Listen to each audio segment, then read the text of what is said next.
Hello, welcome back to the YouTube channel of Bethel Evangelical Free Church Hanley. I'm Pastor Gervais Charnley. This is another Cumbrian church. This is the Church of St Patrick in Bampton, just on the edge of the Lake District. As you can see, it's a beautiful example of a church that's very largely 18th century. It's a very Georgian building.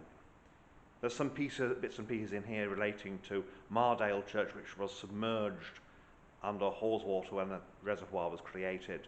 But this is basically, yes, the interior's been somewhat Victorianised, the three-deck has gone, that kind of thing, but this is essentially still a Georgian church. There goes the bell.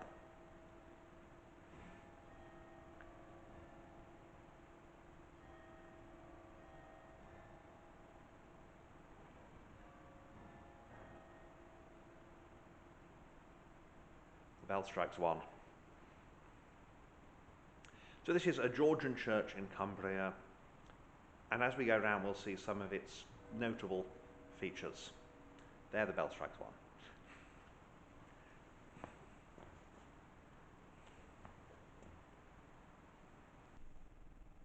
So here we are inside. As I say, the church is dedicated to St Patrick, known as the Apostle of Ireland.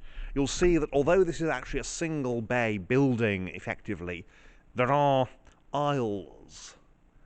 But the arcades here are wooden, Georgian wooden arcades. There's a nice roof up above. Wooden arcades both sides. The pews appear to be original Georgian, at least for the most part. Some really nice woodwork further up. We have here, somewhat randomly, a picture of Bishop Gibson of London.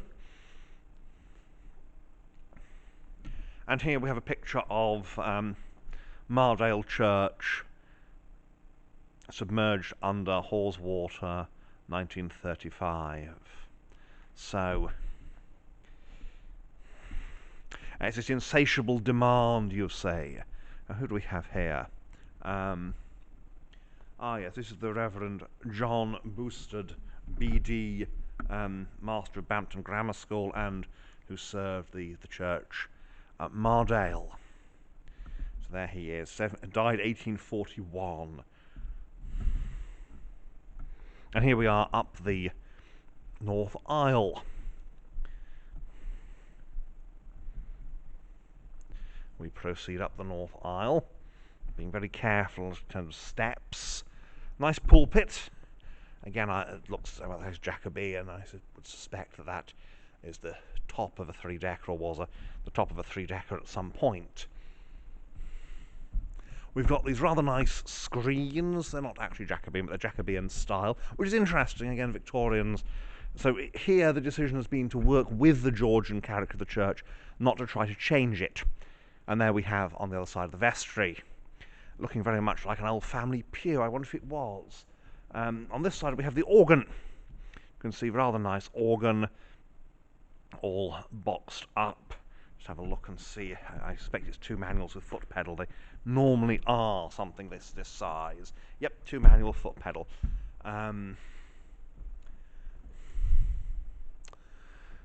Maker's plaque, slightly impinged upon. But here we are behind the pulpit, and you can see you get a really good view of the interior.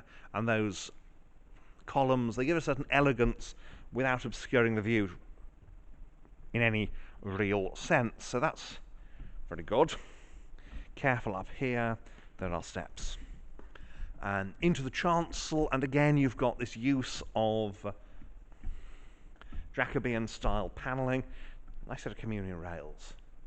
That looks like a portable font, which will be used for baptizing in the face of the congregation, and seems actually to be the font that gets used even today, which suggests something about perhaps the churchmanship here.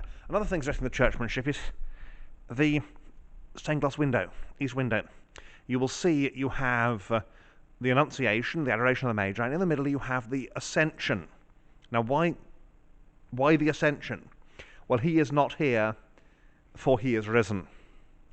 That can be a statement about what happens at communion. It can be a statement about the real absence made by a fervid evangelical. We've got the commandments. We have here the wedding at Cana. get up into the chancel, see what the other windows are. Yes, we have the feeding of the 5,000, the multiplication of the loaves and the fishes. We have the baptism of Christ by John.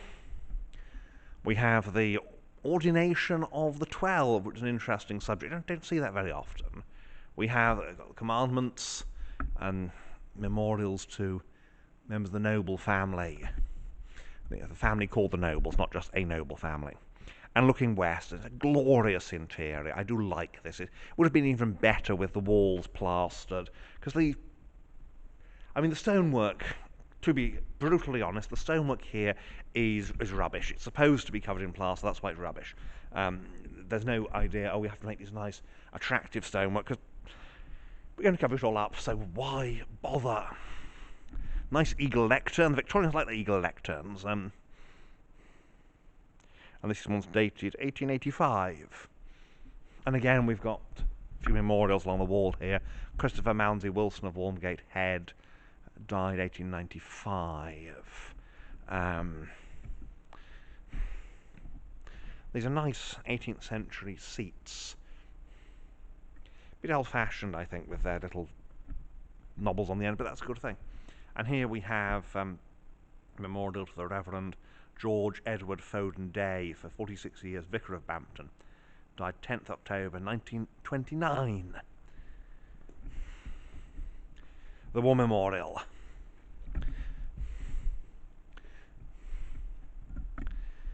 Sacred to the following men of the parish of Bampton who laid down their lives while serving their country as soldiers in the Great War, 1914 to 18.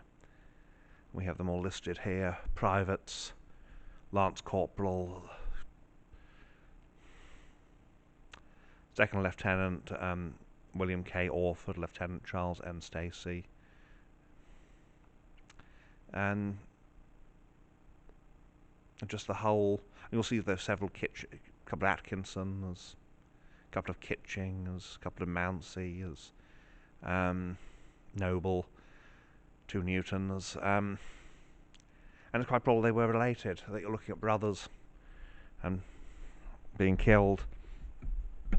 And then further on we have the memorial to the Second World War. In proud and grateful memory of the men of Bampton who gave their life in the World War 1939 to 1945. And here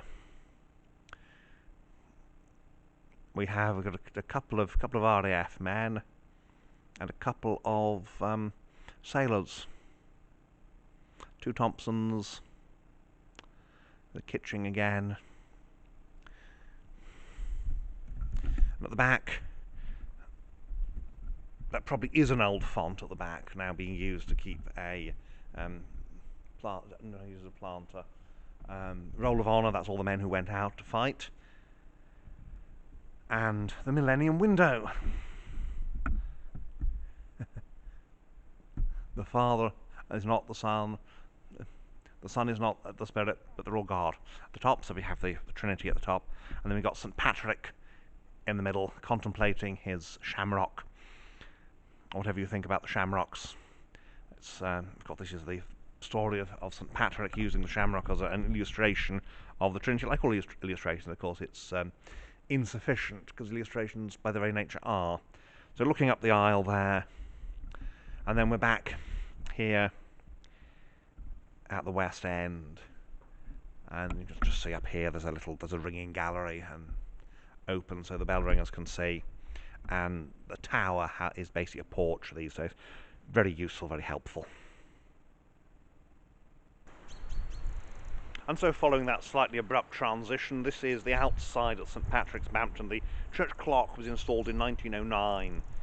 The building is, as I say, essentially 18th century. There was a church here in the 12th century, we know, nearby Shap Abbey, which is of course now a very romantic ruin.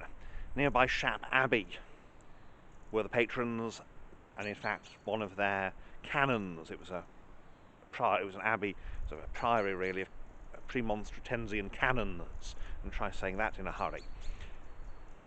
And one of the canons would have served the church here. The old font, of course, is the most obvious sign of the old church, but it's all swept away and replaced with this very posh 18th century church, which no doubt the people were very proud of and would have been very convenient for them. So let's have a look around the outside. And so here we are outside at Bampton, St Patrick's. Very, very 18th century, of course, very elegant. Elegant is the word that the 18th century liked to think of itself, really. You see that nice door case with its pediment, tower with its coins, and there's coins, of course, on the nave as well. So it's all very, elegant, very 18th century, and very impressive. The south side here is still rendered and whitewashed, which it would have been originally. Again, that's why the stonework is, other than the coins, is basically not very good. It's because it was never intended to be seen. It's a lovely setting in the middle of the village. River stretching away. That's actually on the edge of the village there. And you've got a door, blocked south door here. So you don't use the south door, you use the north door either, of course. And you can see this kind of building in places like High Hescott. There's a number of surviving churches like this in Cumbria. This is one of the best.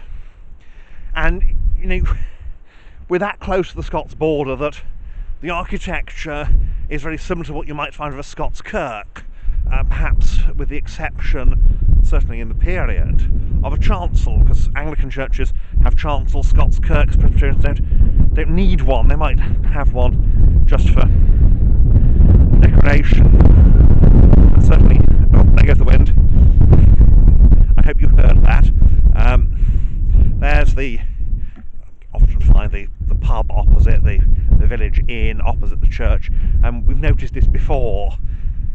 It's the centre of village life, historically, the pub and the church. And today, as village churches close, so do village pubs. There we are, the East End, and you can see the polymer on the outside to protect the stained glass window. So it's a very simple building, 18th century. Just the south wall now is rendered and plastered, but originally it would have been the north wall as well. And here's the north wall. So this is St Patrick's here in Bampton, I say on the edge of the Lake District, Cumbria. Lovely building, as you've seen, very much worth a visit. And people often overlook these Georgian buildings just because they're Georgian. We shouldn't. They represent, in many ways, the last hurrah of a Protestant style in the Church of England. And of course, after this round-headed windows classical, you get people going back to the Gothic. I think that's the old vicarage over the road, but don't quote me on that one. So this is St Patrick's at Bampton. And so there we have it, St Patrick's, Bampton. So it's a lovely building and a great example of these Georgian northern churches in England that look quite a lot like churches in Scotland. Well, thank you for watching. May God bless you and keep you until... May God bless you and keep you until next time.